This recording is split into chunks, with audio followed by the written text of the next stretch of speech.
My sister and I hated each other until we found Mom's second phone. 200 texts to Dr. James. He's not a real doctor. He's her stepbrother. I found the phone behind our washing machine on a Wednesday morning while looking for my missing work scrubs. Purple case, cracked screen, 47 unread messages lighting up when I picked it up. My sister Natalie and I had spent 23 and 25 years respectively trying to destroy each other over grades, guys, and Mom's attention. But when I saw the name Dr. James with a stethoscope emoji and opened the first message, our war ended instantly. Missing you already. Last night was incredible. Can't wait until next weekend when your husband is in Chicago again. I screenshot it with shaking hands, texted Natalie, who hated me, and wrote 4 words that changed everything. Found Mom's affair phone.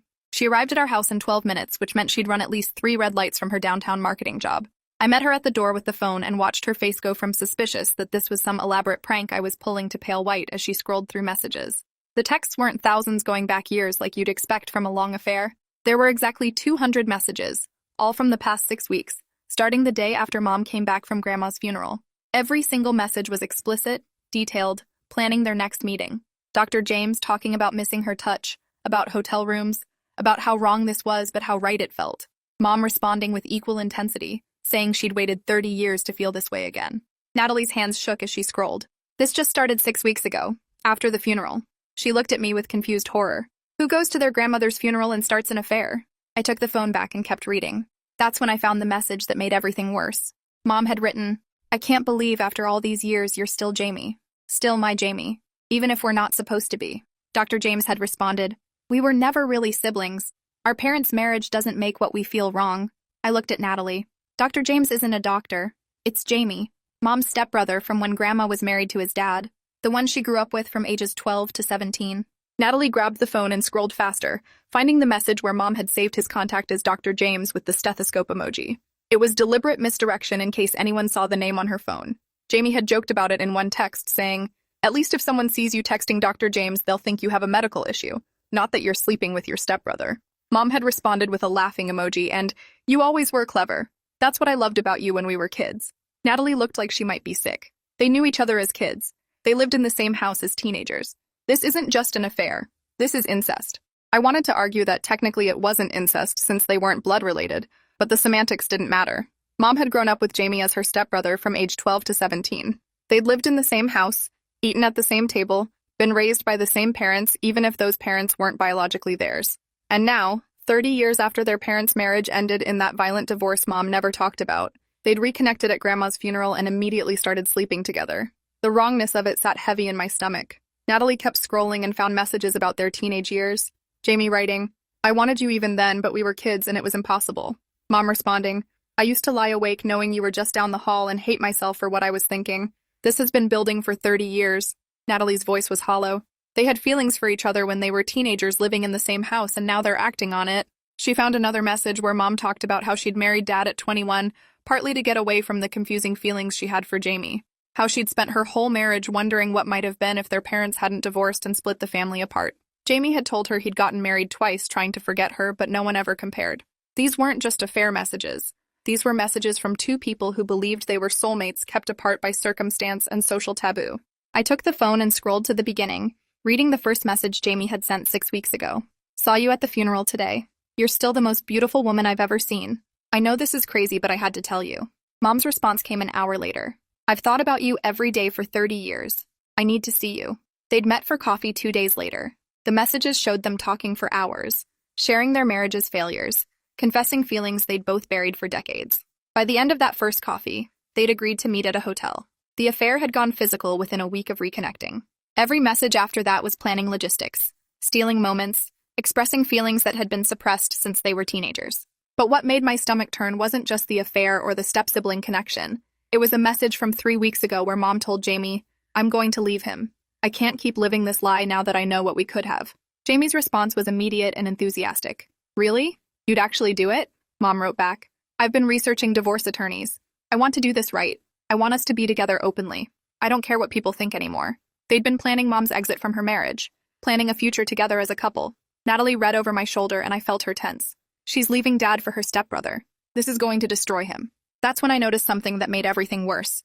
I scrolled back through the messages and counted. 198, 199, 200 exactly.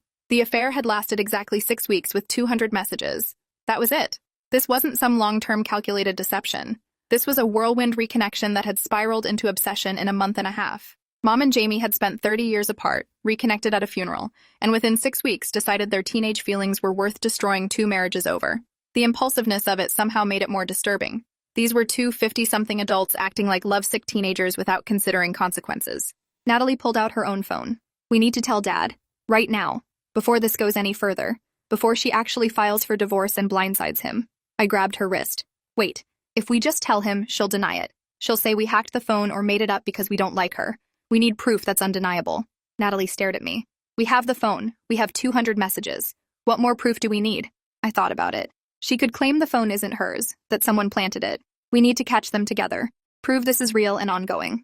Natalie looked at the messages again. There's one from yesterday. Mom telling Jamie she'd see him Friday night at the Riverside Hotel, room 303, while Dad's at his medical conference. That's tomorrow. Natalie's voice was flat. We follow her tomorrow and get proof. Then we show Dad everything. I nodded and we put the phone back exactly where I'd found it, behind the washing machine in that nest of cords. We spent the rest of the day in this strange suspended state, both of us processing what we'd discovered. That night at dinner, I watched Mom serve Dad his favorite meal, watched her kiss his cheek and ask about his day, watched her play the role of devoted wife while planning to leave him for her stepbrother. Dad talked about his upcoming conference in Chicago, completely oblivious. Mom smiled and said she'd miss him. The lie was so casual it made me want to scream. Natalie and I met the next morning to coordinate. We'd follow Mom separately in our own cars so she wouldn't notice one of us tailing her. The Riverside Hotel was downtown, easy to stake out. We arrived at 5:30 and parked in the back lot where we could see the entrance. At 6:02, Mom's white Mercedes pulled up. She got out wearing a dress I'd never seen, her hair styled differently, looking nervous and excited. She walked into the hotel with a small overnight bag. At 6:08, a blue Ford truck pulled up and a man got out. Tall, gray hair, probably mid-50s. He looked around like he was worried about being seen, then headed inside. That was Jamie, my mother's stepbrother, the man she'd grown up with from age 12 to 17. Natalie had a video camera she'd borrowed from her marketing firm. She filmed Mom entering, filmed Jamie entering 5 minutes later. We waited 30 minutes, then I went inside while Natalie stayed with the camera. The hotel lobby was generic, all neutral tones and fake plants. I took the elevator to the 3rd floor and walked past room 303. The door was closed, but I could hear voices inside, low and intimate. I stood there for a moment feeling sick, then headed back down. When I got to Natalie's car, she showed me what she'd filmed. Clear footage of Mom and Jamie both entering the hotel separately within minutes of each other. Now we wait for them to leave together. That'll be undeniable proof. We sat in that parking lot for 2 hours. At 8:47, the hotel entrance opened and Mom and Jamie walked out together. They were holding hands. Jamie kissed her in the parking lot before they walked to their separate cars. Natalie filmed all of it, got them kissing, got them looking at each other like teenagers in love, got them reluctantly separating. When they drove away in different directions, Natalie lowered the camera. She actually looks happy. That's what makes this so fucked up. She looks happier with him than I've ever seen her with Dad. I didn't know what to say because Natalie was right. In that parking lot footage, Mom looked genuinely joyful in a way I'd never witnessed in my entire life. We drove to Dad's hotel where he was staying during his conference. He was surprised to see us but let us into his room. His conference materials were spread across the desk and he looked tired. What's wrong? Did something happen? Natalie pulled out her laptop and showed him the phone messages first. We watched his face change as he read through the affair texts, the declarations of love, the plans to divorce him. His hands started shaking when he got to the messages about their teenage years, about how they'd had feelings for each other when they lived in the same house as kids. Who is Jamie? His voice came out hoarse. I took a breath. He's Mom's stepbrother. From when your mother-in-law was married to his father. They lived together as teenagers. Dad's face went gray. She's having an affair with her stepbrother? I thought I might see disgust or anger, but what I saw was defeat. 27 years of marriage, and she leaves me for someone she knew as a kid. Someone she grew up with. Natalie showed him the video footage from tonight. Mom and Jamie at the hotel, holding hands, kissing in the parking lot. Dad watched without expression. When it ended, he sat down heavily on the hotel bed. How long? 6 weeks. Since Grandma's funeral. I showed him the message count. Exactly 200 texts. Started the day after she got back from the funeral. Dad laughed, a bitter sound. 6 weeks and she's ready to throw away almost 3 decades. Must be some kind of record. We sat in silence for a long time. Finally, Dad stood and pulled out his phone. I need to call my attorney. If she's planning to file for divorce, I need to protect myself. He looked at us with something like gratitude. Thank you for telling me. I know it couldn't have been easy to bring this to me. Natalie's voice was soft. We're sorry, Dad. We didn't want this to be true. Dad managed a sad smile. Neither did I. But at least now I know. At least I'm not being blindsided. He called his lawyer and we heard him explain the situation in clinical detached terms. When he hung up, he told us his attorney was filing for divorce on Monday morning. Dad wanted to beat Mom to it, wanted to control the narrative and protect his assets before she could make her move. The weekend was surreal. Dad stayed at his hotel finishing his conference. Natalie and I went home and pretended everything was normal when Mom returned Friday night looking happier than usual. She hummed while making dinner and asked about our days with genuine interest. The affair with Jamie had transformed her into someone lighter, less burdened. It would have been nice if it wasn't built on betrayal and lies. On Sunday, Dad came home and I watched him and Mom move around each other in their normal patterns. He didn't confront her. He waited. On Monday morning, a process server arrived at Mom's real estate office and handed her divorce papers. We got the call from Dad an hour later. It's done. She's been served. Mom came home that afternoon and the transformation was instant. Gone was the happy humming woman from the weekend. She stormed into the house and found Natalie and me in the living room. You told him. Her voice was shaking with rage. You went through my things and told your father.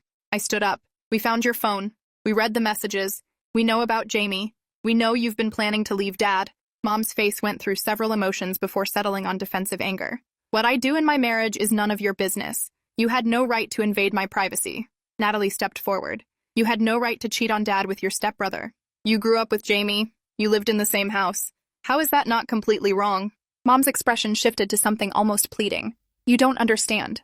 Jamie and I were never really siblings. Our parents got married when we were 12, but we weren't related by blood. We didn't grow up together from childhood.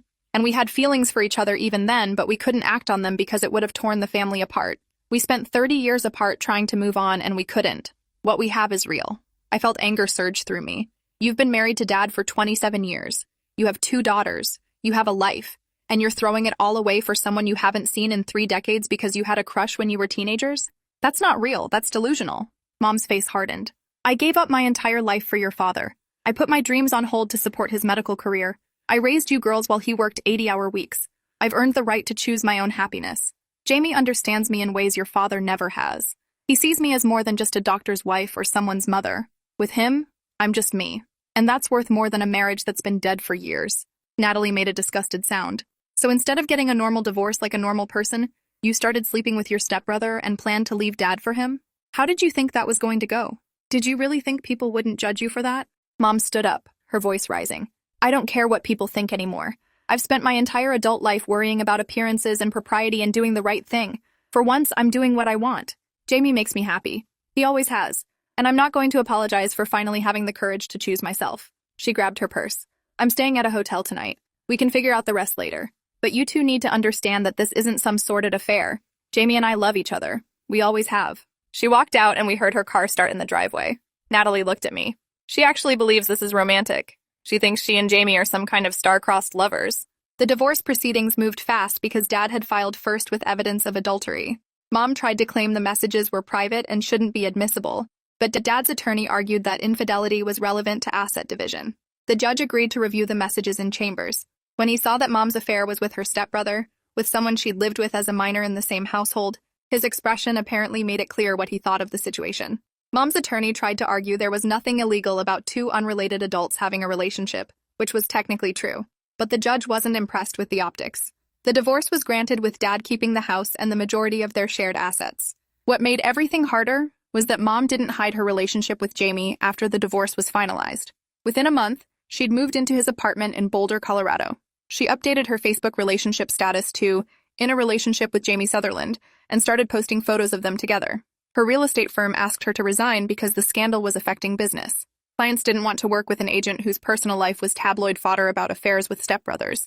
Mom acted like she was being persecuted for being in love. She posted long defenses on social media about how she and Jamie weren't blood-related, how their parents' marriage hadn't made them real siblings, how love doesn't follow society's rules.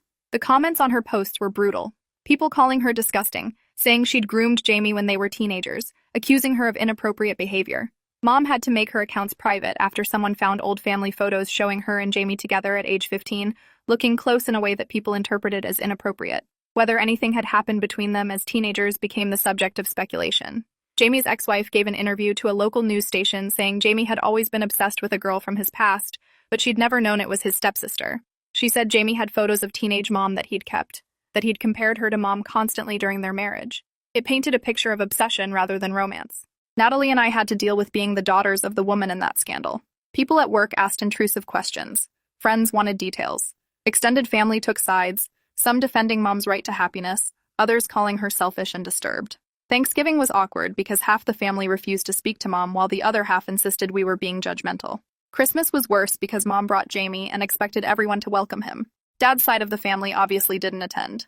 My uncle told Mom she'd embarrassed the family and she left in tears with Jamie, posting about being rejected for loving someone. The victim narrative never stopped. 6 months after the divorce, Mom called me wanting to reconcile. She said she missed us and wanted us to understand that she and Jamie were happy. She invited Natalie and me to visit them in Colorado. We declined. Mom sent a long email explaining that she'd given up so much for her marriage to Dad, that she'd sacrificed her dreams and her youth, that finding Jamie again had been like being given a second chance at life. She wrote that they planned to get married now that both their divorces were final. She wanted our blessing. I wrote back a single line. You had an affair with your stepbrother and destroyed our family. We're not giving you our blessing. Mom responded that we were being cruel and would regret pushing her away. A year after everything exploded, Mom and Jamie got married in a small ceremony in Colorado. She sent us photos. They looked happy in that uncomfortable way people in their 50s trying to recapture teenage romance look happy. Mom wore white, which several family members commented was inappropriate given the circumstances. She posted photos all over social media with captions about true love and second chances. The comments were still mostly negative, but Mom had cultivated an echo chamber of friends who supported her narrative. Jamie posted long defenses of their relationship, talking about how they'd loved each other since they were kids and society's disapproval wouldn't change that. It was embarrassing to watch two adults in their 50s act like rebellious teenagers. Dad moved on more quietly. He started dating a colleague from his practice about 18 months after the divorce. She was a nurse, divorced with 2 grown kids of her own. They bonded over having complicated exes and the challenges of starting over in middle age. When Dad introduced us to Patricia, she was warm and normal and didn't have any scandalous secrets involving former stepfamily members. At their wedding 2 years later, Dad made a speech about second chances and finding unexpected happiness. He thanked Natalie and me for having his back when everything fell apart. He said sometimes the worst betrayal teaches you who really matters. Mom wasn't invited to the wedding. She sent a passive-aggressive text saying she was happy Dad had moved on like she had. Natalie and I had to rebuild our relationship with Mom slowly and with boundaries. We agreed to see her a few times a year, but we didn't attend family events with Jamie. We couldn't get past the strangeness of their relationship, the way it had started, the damage it had caused. Mom accepted our terms because she didn't have much choice. She'd burned most of her bridges, and we were the only family still speaking to her. During visits, she'd talk about her life with Jamie, about how they were finally living their truth, about how much happier she was. Sometimes she'd say things that made it clear she didn't regret any of it. She'd chosen what she wanted, and everyone else's feelings were secondary. 3 years after finding that phone, Natalie and I were having lunch at our regular spot when she asked the question we'd both avoided. Do you think they were actually in love when they were teenagers? Or is this some kind of shared delusion they've convinced themselves of? I thought about it while stirring my coffee. I think they probably had feelings for each other as kids that got magnified over time into this epic romance narrative. They spent 30 years building up what might have been instead of dealing with reality. And when they reconnected, they acted on it without thinking about consequences. Natalie nodded slowly. So basically, they blew up their lives over teenage feelings they never got over. That's somehow sadder than if it was just a regular affair. I agreed because she was right. If Mom had just had a normal affair, it would have been easier to understand if not forgive. But this situation was complicated by history and emotion and feelings that had been festering since adolescence. Mom and Jamie had convinced themselves they were meant to be together despite all evidence to the contrary. They'd destroyed 2 marriages, alienated their children, and become social pariahs because they believed their connection was more important than anything else. Whether it was actually love or just obsession wrapped in nostalgia didn't really matter. The damage was the same either way. Natalie took a bite of her salad. Do you think we'll ever really forgive her? I considered that. Maybe eventually. But I'll never understand her choices. And I'll never be okay with what she did to Dad. The thing that still bothered me most was the 200 texts. Such a small number compared to what you'd expect from a years-long affair. Mom and Jamie had reconnected, reignited feelings from 30 years ago, and decided to blow up their lives based on 6 weeks of messages. 6 weeks of stolen hotel meetings and declarations of love that were probably more about nostalgia than reality. If they'd had 2,000 texts over 2 years, it would have shown sustained connection. But 200 texts in 6 weeks showed impulsiveness and poor judgment. They'd made life-altering decisions based on the emotional intensity of a reunion, not on any real assessment of compatibility or consequences. It was reckless in a way that would have been foolish for 20-year-olds and was pathetic for 50-year-olds. But Mom and Jamie were still together 3 years later, still insisting they'd made the right choice, still posting about their love story on social media to an increasingly indifferent audience. Maybe they really had found happiness together. Maybe their connection was real despite how wrong the circumstances were. Or maybe they were stuck in a relationship they'd sacrificed too much for to admit it was a mistake. Either way, Natalie and I had made our peace with having a mother who'd chosen her stepbrother over her family. We had Dad who'd rebuilt his life with grace. We had each other after years of rivalry. The family we'd grown up with was gone, replaced by something more honest and complicated. Sometimes finding the truth means losing the illusion you thought was your life. 4 years after everything, Mom sent Natalie and me a long email. She'd been diagnosed with early-stage breast cancer. She was starting treatment and wanted to repair our relationship before anything happened to her. The email was full of apologies and regrets and promises to do better. She acknowledged that her choices had hurt us and Dad. She said she understood if we couldn't forgive her, but she hoped we could at least stay in her life. Jamie wrote us separately saying Mom needed family support during treatment. It was manipulative, but effective. Natalie and I flew to Colorado for Mom's first chemo appointment. We sat in the hospital room with her and Jamie, watching them hold hands through the treatment. They looked older, worn down by the judgment they'd faced, but still united in their determination to stay together. During that visit, Mom finally told us the full truth about her and Jamie's teenage years. They had kissed once when they were 16, in the basement of the house their parents shared. They'd immediately felt guilty and agreed never to do it again. But the feelings stayed, and they'd spent the rest of their time as step-siblings in this strange state of denial and longing. When their parents divorced violently 2 years later, it was almost a relief because it meant they didn't have to see each other and be reminded of what they couldn't have. Mom said she'd married Dad partly to prove to herself she'd moved on from Jamie. But she'd thought about him constantly for 30 years, wondering what might have been different if their parents hadn't gotten married and made them siblings. The funeral had been her chance to find out. Hearing that story didn't make me forgive Mom, but it made me understand her better. She'd spent 3 decades with unresolved feelings that had probably poisoned her marriage to Dad in ways none of us had recognized. When she'd reconnected with Jamie, it wasn't just an affair. It was the culmination of 30 years of what-ifs and might-have-beens. That didn't excuse her choices, but it explained them. She'd prioritized closing a loop from her youth over preserving her present. It was selfish, but it was also human in a messy, complicated way. Natalie and I stayed in Colorado for a week helping Mom through the worst of her first treatment side effects. Jamie was attentive and caring in a way that showed he genuinely loved her, stepbrother weirdness aside. Mom beat the cancer after 6 months of treatment. She came out of it thinner and quieter, but still with Jamie. We'd reached an uneasy peace where Natalie and I saw her a few times a year and maintained civil relationships with Jamie for Mom's sake. Dad and Patricia sent flowers when Mom finished treatment, which was more grace than Mom probably deserved, but was typical of Dad. The scandal had faded into family lore, the story everyone knew but mostly stopped discussing. Mom and Jamie's wedding photos gathered dust on their mantle. They'd built a small life together in Colorado, both working different jobs than before, both accepting they'd never have their family's full approval. They seemed content, if not happy. Maybe that was enough. 5 years after finding that phone behind the washing machine, Natalie and I could talk about it without the raw anger we'd felt initially. We'd both been in therapy processing the trauma of discovering our mother's affair and watching our family implode.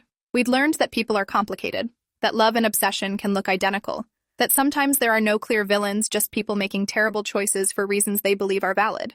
Mom had chosen Jamie over everything else. She'd accepted the consequences of that choice, lost her career and most of her relationships, and still maintained she'd made the right decision. Whether she actually believed that or just couldn't admit she'd destroyed her life for nothing was something we'd never know. What we did know was that finding those 200 texts had changed all of us. Natalie and I had gone from enemies to allies, learning we could count on each other when everything else fell apart. Dad had found real love with Patricia after years in a marriage with someone who'd never been fully present. Mom had gotten what she wanted, but at a cost she probably hadn't anticipated when she'd sent that first text to Jamie after the funeral. We'd all had to rebuild our lives around this new reality. Sometimes I wondered what would have happened if I'd never found that phone. If Mom had successfully hidden her affair and left Dad without us knowing why. The betrayal might have hurt less if we'd remained ignorant, but we'd chosen truth over comfort and had to live with everything that came after. On the 5-year anniversary of finding the phone, Natalie and I met for lunch at a new restaurant neither of us had been to before. We didn't mention the date's significance, but we both knew. We'd come through something together that had fundamentally changed us. We'd lost the mother we thought we had and gained each other. We'd learned that family can betray you in ways you never imagined, but also that you can survive that betrayal and build something new. Over coffee, Natalie raised her cup in a quiet toast. To finding the truth, even when it's ugly. I clinked my cup against hers. To surviving what comes after. We finished our lunch and went back to our separate lives, connected now by shared trauma and hard-won understanding. The phone was long gone, returned to Mom eventually, but its impact would last forever.